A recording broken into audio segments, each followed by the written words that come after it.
China has reportedly started its threatened live fire exercises, practising what it calls its reunification operation as it vents its fury at the visit to Taiwan by the US House Speaker Nancy Pelosi. Beijing has launched financial sanctions too. It says there are more to come and the whole world will feel it.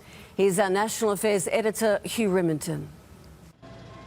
Granted the courtesies of a visiting head of state, Nancy Pelosi wound up her Taiwan mission with a trip to a human rights museum, holding private meetings with Chinese dissidents, including a surviving exiled student leader from the Tiananmen Square massacre more than 30 years ago.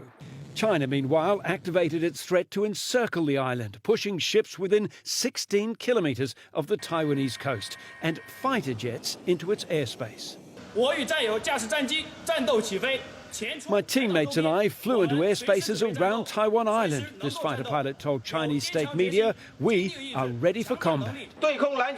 State-run TV says the US is cutting off its own arm by provoking China, saying the visit by the US congressional speaker will end up hurting, possibly, the whole world. There were small anti-Pelosi protests in Taiwan, but what most Taiwanese want is no more invasion. And the US remains their best security guarantee. China has immediately banned imports of Taiwanese citrus, fish and sand. It says more economic pain is coming and the US will also feel it. There's no reason for Beijing to turn this visit, which is consistent with our policy, into some sort of crisis. Some analysts say China is using this opportunity to rehearse manoeuvres for invasion. Just in case any Australian armchair colonels get a rush of blood, the Chinese Navy is now the largest in the world, approaching 800 ships. Australia has a little over 40, more than a quarter of those lightly armed patrol boats.